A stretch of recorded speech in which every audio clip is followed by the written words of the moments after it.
Sudah sunnah orang berjuang, mengembara dan berkelana, miskin dan papa jadi tradisi, berenggang dengan anak dan istri.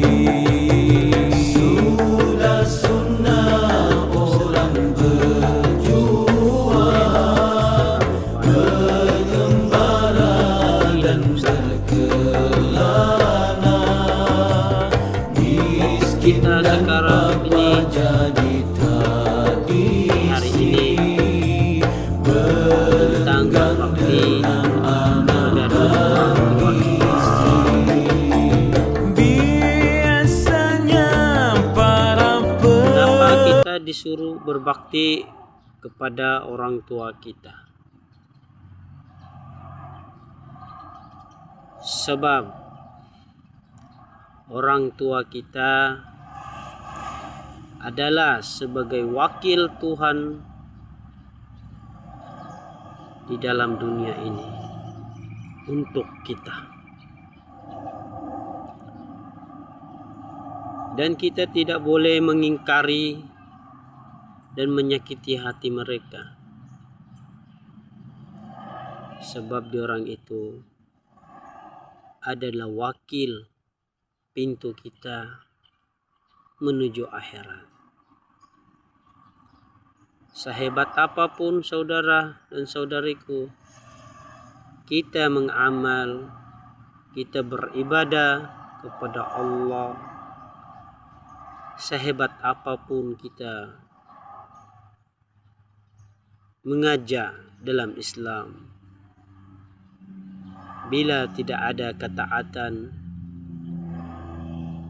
kasih sayang kepada dua orang tua kita, semua perbuatan kita akan hancur dan musnah. Satu angka di sisi Allah tidak ada yang tercetat, tidak ada yang diterima amalan-amalan kita bila tidak berbakti kepada dua orang tua kita.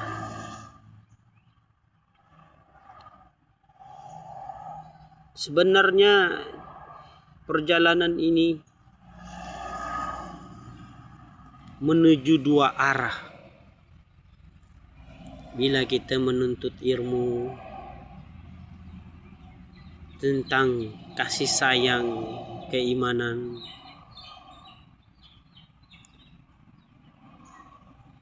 ada dua jalannya.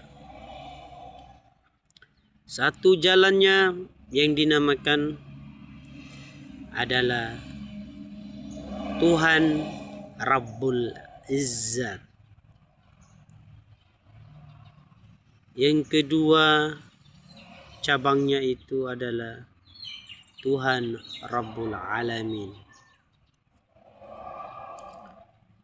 Maka yang dinamakan Tuhan Rabbul Alamin itu adalah ayah dan ibu kita yang diwakilkan pintu menuju Allah. Maka barang siapa yang melupakan orang tuanya, maka Allah pun melupakannya. Dan barang siapa yang membahagiakan orang tuanya, maka Allah pun menurunkan hidayah dan syafaatnya kepada anak-anak yang soleh. Agama ini tanpa orang tua tidak ada agama. Tanpa orang tua kita pun anak soleh tidak ada. Kepada saudara dan saudariku, anak soleh itu pasti taat kepada orang tuanya. Jangan ingkar biarpun orang tua kita berbuat kekilapan, berbuat kesalahan, kita tidak ada hak sebagai anak, tidak ada hak untuk mengingkari perkataan diorang dan melawan perkataan diorang supaya hati diorang tidak sakit dan kita tidak dimurkai oleh Allah. Sesayang-sayang kita anak soleh kepada Allah, tapi bila kita tidak sayang kepada orang tua kita, maka Allah pun tidak sayang kita. Di zaman dahulu, Jibril alaihissalam mengunjungi ke rumah Rasulullah sallallahu alaihi wasallam, dan dia berbicara dengan Nabi Muhammad sallallahu alaihi wasallam. Kata Jibril, "Ya Rasulullah sallallahu alaihi wasallam, aku ingin berdoa kepada Allah." Maka sambutkanlah dengan perkataan, "Amin ya Rasulullah." Kata Rasulullah sallallahu alaihi wasallam kepada Jibril alaihissalam, "Silakan berdoa ya Jibril, akan ku betulkan kepada Allah." Pertama didoakan oleh Jibril alaihissalam adalah berbunyi, "Ya Allah, janganlah engkau terima solat-solat orang yang melawan kepada dua orang tuanya." Bermakna doa yang pertama itu jelas, anak-anak yang ingkar kepada dua orang tuanya, yang menjawab, yang melawan, adalah ibadahnya itu tidak akan diterima oleh Allah. Yang keduanya, doa Jibril alaihissalam kepada Allah, "Ya Allah, janganlah engkau terima puasa anak-anak yang melawan kepada dua orang tuanya."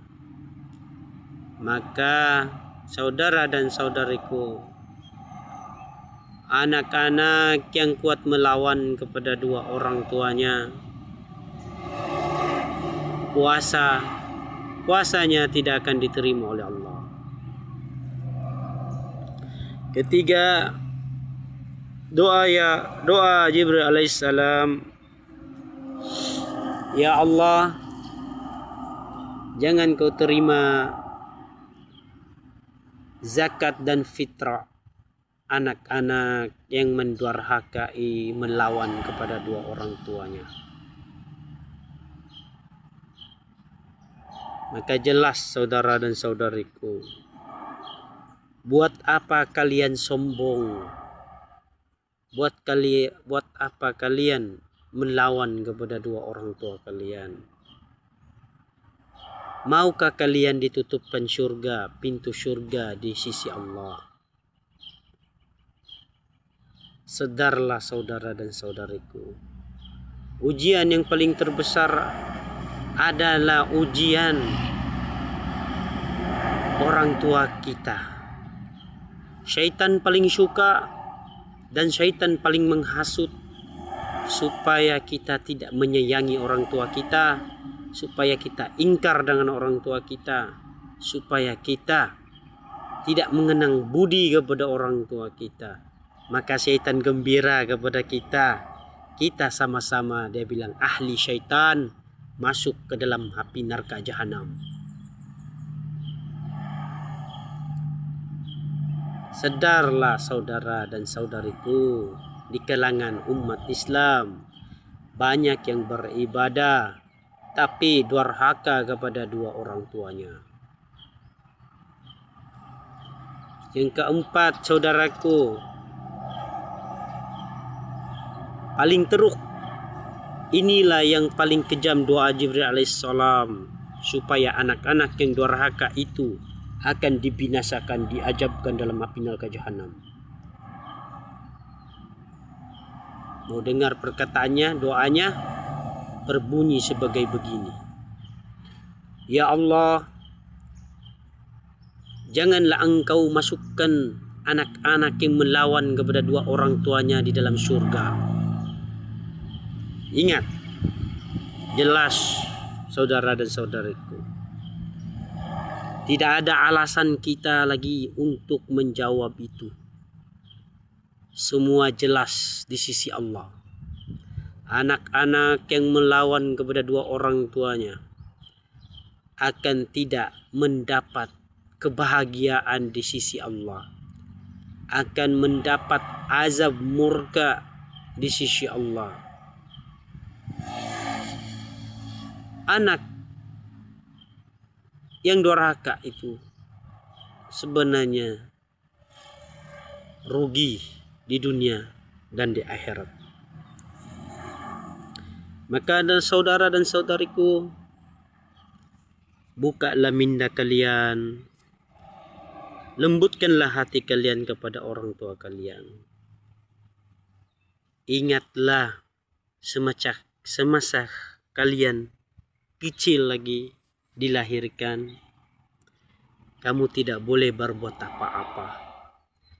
Hanya yang kamu minta pertolongan dari orang tua kalian. Kamu tidak ingat kesusahan orang tua kalian dari semasa kecil lagi kalian. Orang tua kalian menafkahi kalian. Orang tua kalian yang memandikan kalian. Orang tua kalian yang mencibukkan kalian. Orang kalian juga yang menjaga siang malam supaya kalian selamat. Berapa puluh tahun anak-anak soleh yang dibesarkan ini, apa yang kita kenangkan budi membalas adalah kedurhakaan kepada dua orang tua kita. Itu sangat menjahannamkan diri kalian dan sangat menyesatkan diri kalian. Kembalilah di jalan Allah supaya tidak menyesari selama-lamanya. Sedarlah saudara dan saudariku di kalangan umat-umat Islam. Banyak yang berkata manis, banyak yang berbuat baik kepada orang lain, tapi lupa berbuat baik kepada orang tuanya. Biarpun engkau tidak baik di mata orang lain, asal engkau baik di mata orang tuamu, maka engkau mendapat keistimewaan di sisi Allah. Begitulah saudara dan saudariku. Bila kita mau diterima oleh Allah, maka laksanakan taat kepada Allah, kepada ibu dan ayah kita. Jangan mengingkari. Jelas semua doa Jibril alaihissalam itu di masa Rasulullah. Semua anak yang durhaka memang tidak ada selamatnya dan tidak ada syafaatnya dari sisi Allah. Assalamualaikum warahmatullahi wabarakatuh.